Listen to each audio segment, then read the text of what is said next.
Water is the essential part of our life. Let me tell you something. We never had running water. People didn't have the money for that. But you'd be better off to go drink out of a mud puddle than you would out of our well, and that's sad. You can't live without water, period. I believe that this slow response from treating this contamination is a poisoning of the American people. I just know that there's a lot of unanswered questions. Hexavalent chromium, Chlorinated cleaners, Dioxine, uranium, definitely lead, manganese, volatiles, nitrate, arsenic. PFAS chemicals. It shouldn't have to be this way of where you're born ultimately determines your quality of life. Water is life! They lied to y'all! You don't know! Kids walking out of school because they want clean water. 5 years we were drinking it before we found out. How much longer can people be blissfully ignorant? And no child should have to die because they picked the wrong zip code to be born in. and every time you turn on your own water, you wonder, what am I doing?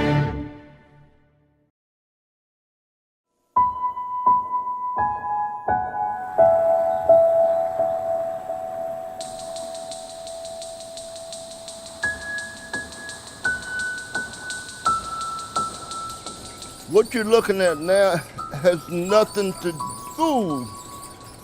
That's one reason why we moved down here. It was so nice. The whole neighborhood was nice and clean. The water is the number one issue. 20 years ago, you would be proud to live here. It was like a down-home country feeling. Everything fell by the wayside. Down here in this little area right here, it's a forgotten community. 20 years ago, there was some people come out here were testing everybody well. They said they had some kind of parasite in the water. People used to drink this water before all this stuff started happening to contaminate this water. I'm angry, I'm mad, I'm past mad. All we asking for to hook up some water. Next month I'll be 38. I'm sorry, 83. And that's the only thing I'm gonna supply my family with is good water. If I have to haul it, that's what I do. It's 10 miles over there where I go and 10 miles back. So I make a 20-mile trip a day. It would be a miracle if we could ever turn our tap on and get running water. Oh, I do it, but it's water I furnish. But we always said, if this had been a white neighborhood, they'd have had water years ago. Why are you looking at my collar to supply me with water? And they tell us racism is gone out the door. You damn right, but it's in the backyard. I hope I can live long enough to see water down here.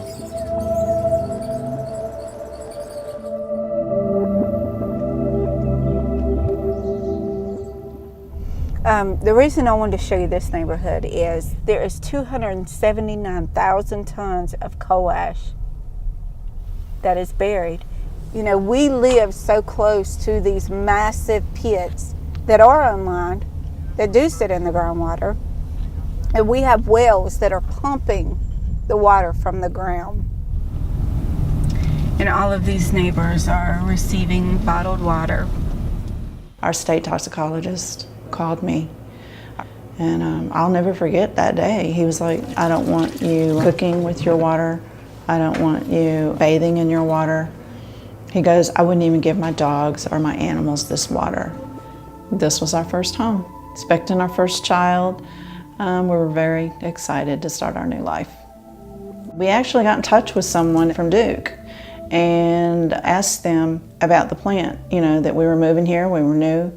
And they're like, oh, you don't have to worry about anything. It's environmentally tested and we're your neighbors. We care about you.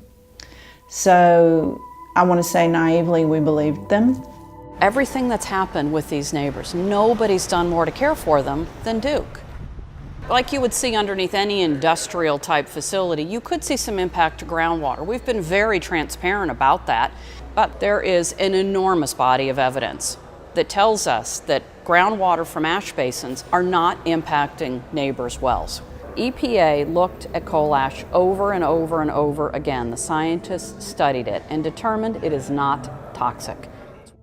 There is no doubt in my mind that coal ash is hazard. There are numerous studies, and the amount of contaminants that coming from coal ash is alarming. In fact, we also see high level of hexavalent chromium coming from coal ash. Unlike the EPA ruling, it should be considered as hazard waste. However, in the process of looking at the effect of the coal ash, we realized that hexavalent chromium is naturally occurring. Now, the fact that it's naturally occurring, it doesn't mean that would not hurt you. At the same time, we do see the evidence of coal ash contamination and leaking into the environment. So there is a time bomb. It is ticking, and it's coming. You don't have to be a doctor to take common sense to see, well, this is happening. For all the deaths in my 6 or 7 houses, I mean, let's think about that. Too many cancers, and my husband has cancer. When somebody you love and you see them suffering and you can't do anything about it, it's hard. And yes, I feel that it's due to the ashes. When we move here and you can see them actually below, like snow in the air, duh. When we started receiving letters from the state that said don't drink the water, we really got concerned with that. I know it's naturally occurring, but a normal sample would not be as high as it is in our well water. They didn't have all the facts right, but I just want things fixed. I just want things done right.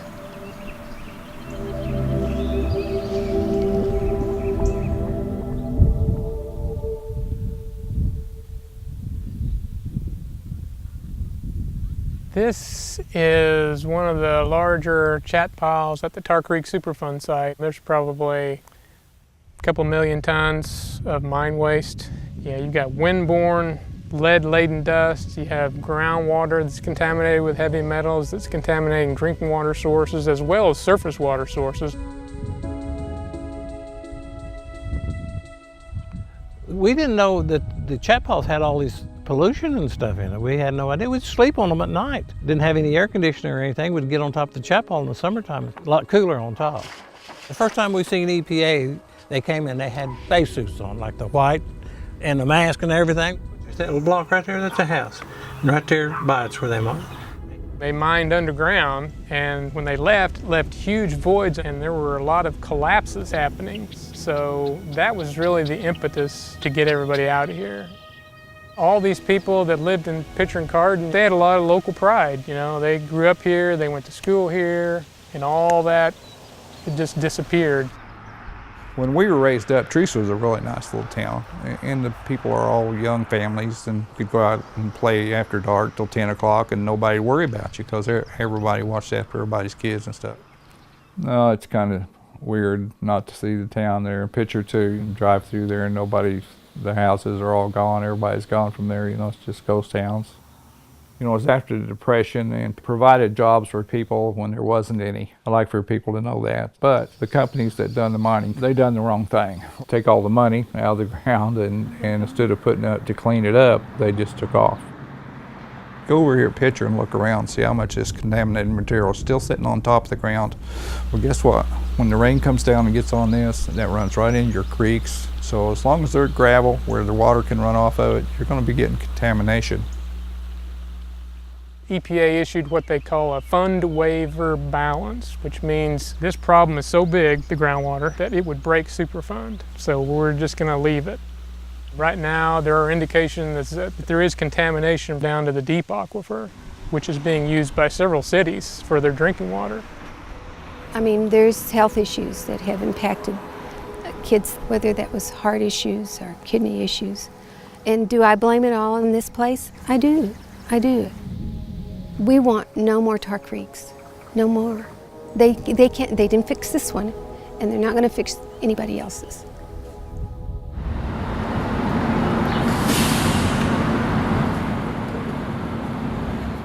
In the 1950s, they found that the lead laterals that they used to bring the waters in was not good. That's why we're having an issue. These lead pipes were issued by the city government. They found this out, but they didn't change the pipes. Now that everybody's making noise about it, oh, it's an issue. But they always knew. As a matter of fact, it's a list downtown that shows every house in Milwaukee with lead pipes. And this one is on the registry. Students at North Division recently had a march where they walked out of school because they weren't getting any clean water. That just hurts to know that they can't even concentrate on a good education because they're worried about drinking the lead in the schools. So I started getting into using music. Don't drink the water, it's suicide. Not enough for the youth on the north side. I was already making videos about get your water tested. I think it became more personal once I knew that my son was lead poisoned. If we are aware, and my son can actually come up lead poisoned, when I wasn't doing enough.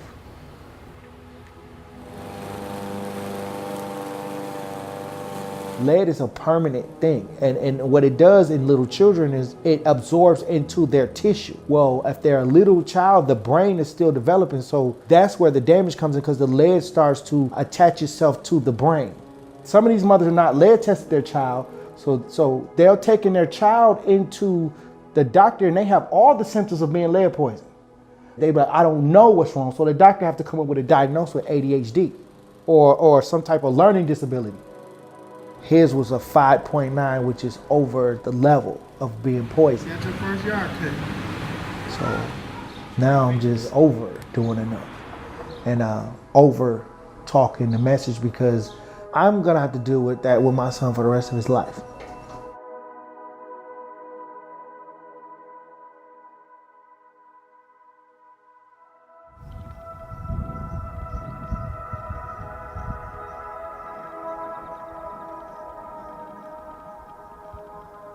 Since before the base closed, there were environmental issues and contamination of the drinking water on the base.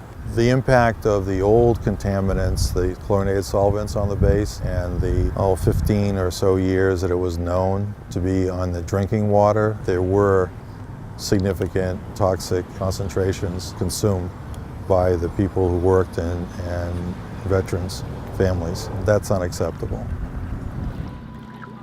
I enlisted in August '77. I worked security police. This one building was always locked, windows covered, because that was where they worked on regular bombs.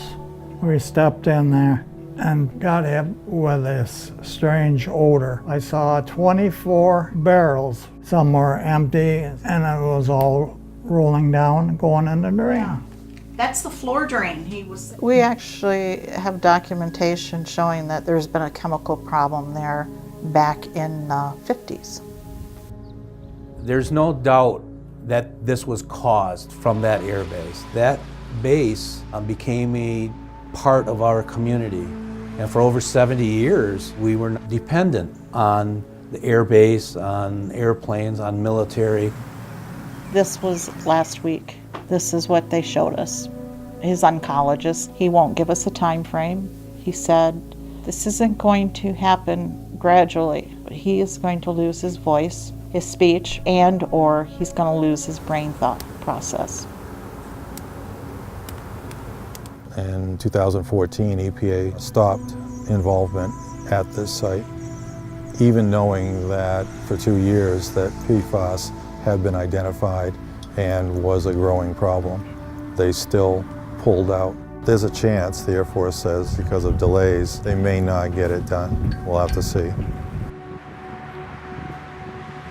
Negligence is not an excuse. It happened under their watch. And where I come from, it happened under your watch, you're responsible for it.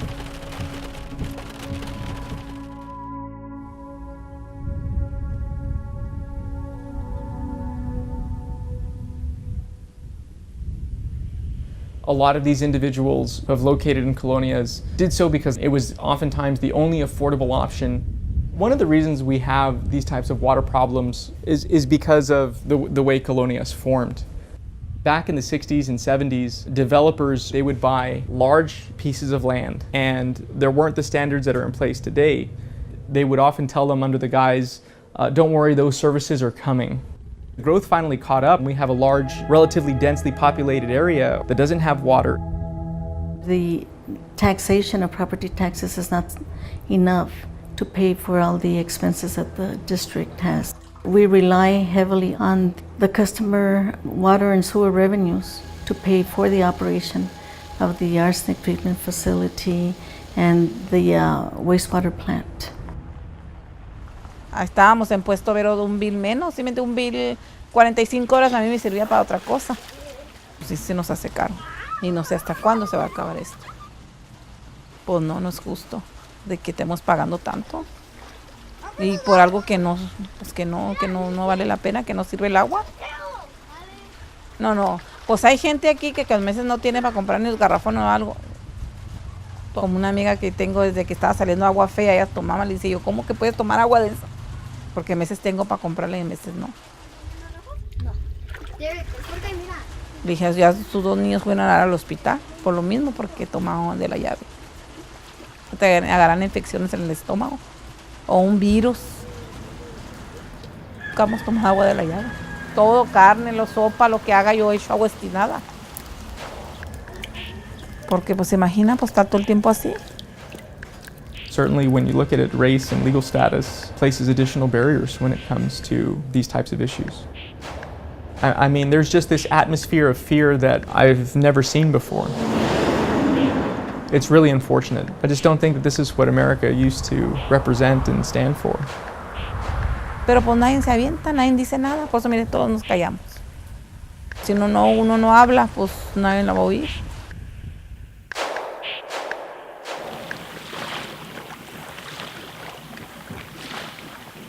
My grandparents, great-grandparents would roll over in their graves to know we have to buy water. About 20 years ago, I came home from work and there was a notice on my front door with skull and crossbones, and it said, do not drink your water. They tested it and saw that it was over a safe limit. So, not to drink it. I have 2 sons, 2 daughter-in-laws, 2 grandsons, and 2 granddaughters. I remember thinking, wow, we've been drinking this all this time, and the water is crystal clear. I guess I've been in this house for almost 30 years. 30 years, yeah. I built most of this house without power, without electricity. I was a single mother and I had a very, very low income. We got a letter from the Extension Service saying that we were required to test. And we did. I don't remember the numbers, but it was something like 6 times what was acceptable for drinking water. In Hancock County, 85% of people are on private well. In Maine and New Hampshire, arsenic contaminates the well water basically through the granite, so the bedrock. Our bladder cancer rate is 20% higher than the rest of the nation, and scientists really attribute this to exposure to arsenic. I have had skin cancers. It could have been an effect of the water. I mean, we'll never know, but that is one of the effects that you get. Fortunately, my granddaughter, who my son and my granddaughter live next door, fortunately, she has never drunk the contaminated water. I can't believe we could go through another generation of people being exposed to arsenic, developing bladder cancer. I mean, how can that happen? We pay property tax, and we pay all the state taxes. I think the state should have to help. For a while, we tried the reverse osmosis system, but the filters would clog up real quick, and it would cost you like over $1,000 a month. We can't afford to pay thousands a month when you don't even make thousands a month living in Maine.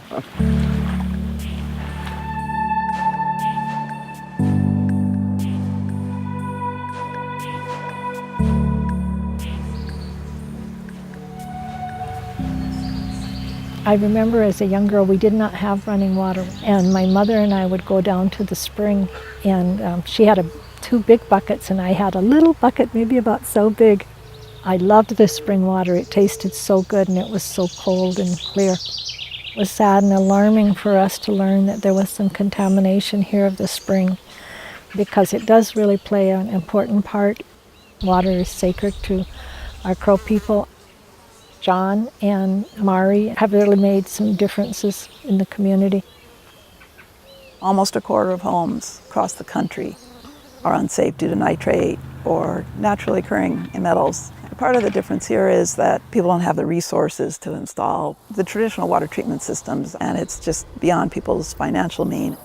Wells are unsafe to drink because of the uranium, manganese, and arsenic, which are all naturally occurring. Uranium may be exacerbated both by agricultural fertilizer and by past mining in the Bighorn River watershed. And the best thing we found so far is just simply to buy people water coolers. All right. Appreciate it. Yep. It's a temporary fix, but if they have a water cooler and they have a 5-gallon jug, that's an immediate fix right there. Unfortunately, there aren't easy answers. That's at least a workable one. All right. Good enough. These are really serious contaminants. A wide variety of health effects, increased risk of cancer, increased risk of diabetes, neurological issues, especially for kids. It does scare some people. They don't have any options, but our water coolers are that option. We didn't have nobody to call, you know, because nobody had went out and tested those springs. Maybe if you looked over there, I bet you that's part of it. That's the big difference right now. And that didn't happen just overnight. My Crow name is Koisa. Basically, it's don't give up on the job you have to do. Everything around us is dependent on that water. All those kids in the river, that's what we're doing it for, our generations to come. I grew up at a time where I felt safe and healthy drinking our own water. It's sacred to all of us because we all have to have clean, healthy drinking water. Arguably, the waste that's here in Ringwood is some of the most unique and toxic waste that we could find. I say it with a lot of remorse about the beauty of the history of Ringwood, because I didn't learn until most recently how important Ringwood really was to America. The mines opened in the early 1700s, and the iron that was coming from Ringwood, it helped forge the weapons for the Revolutionary War. Our iron helped build the Capitol Dome down in DC, where we have all these politicians making the laws of how to deal with Superfunds. It's like, wow, all this stuff is really cool. These facts and this history, it's so cool. But then have American muscle Ford coming in, you know, dumping on America's history like that. Talk about the irony. There's a lot of different types of chemical wastes that are dumped. This type of poison is pretty much indicative of what could be found up in Ringwood Mine Superfund site. And this was dumped in residential properties that are mainly Ramapo and Napi Indian families. This is very, very poisonous, hazardous waste that was actually someone's backyard up in Ringwood. The Ringwood Mine Superfund site is the only site in the whole history of the Superfund program ever to have to go back and be relisted because of failures of the EPA and the polluter. We're back here in these mountains where people just tend to feel like, let them stay there, or back in the corner and die off, but that's not my plans. I have been living here for my entire life, here in Ringwood. I remember from 1965, that Ford Motor Company came in and they started dumping stuff. Definitely lead, arsenic, dioxin. How can you deny something if it's right there, you know? As a matter of fact, we just had a funeral last Friday. You know, they're a constant thing. I'm really finding it hard to be in the funeral home that much. It's weakening my heart in one sense, but it makes this mind want to try to work a little harder, you know, to try to rectify this problem. Many of these people who have been exposed to this waste are sick, and it's mainly due to the poisons that have been dumped by Ford Motor Company. And it's really beholden to the US EPA to step up and make this community whole again and allow them to go on with their life. The North Jersey Water Commission just came out with a report that said for the first time that they are concerned about 1,4-dioxane because it's being found in the surface water that's entering the Wanacue Reservoir, and they have no viable way to treat the drinking water for 1,4-dioxane, and that this area poses a direct threat to the drinking water resources for over 2 million people. And that's something that should really alarm anybody, because if it's allowed to happen here, it's only a matter of time before anybody's drinking water is allowed to be poisoned because of industrial waste. Peter's mine is huge, and so it's a very deep mine. And so what happens is if you put all this pollutant in and you put more and more on top of it, and it squeezes all of that paint sludge into the cracks. Okay, so how are you going to get it back out of the cracks again? You would have to mine it back out again, which is prohibitively expensive. It's actually the billion-dollar question. What do we do? Because we can't keep ignoring it any longer. We all need to team together and figure out how to do this, you know? And then once we figure out how to do this, others will benefit. It could be a happy ending. But the way it's looking, no one's gonna win. No one's gonna win, no one's gonna walk away happy, and it will not be a happy ending.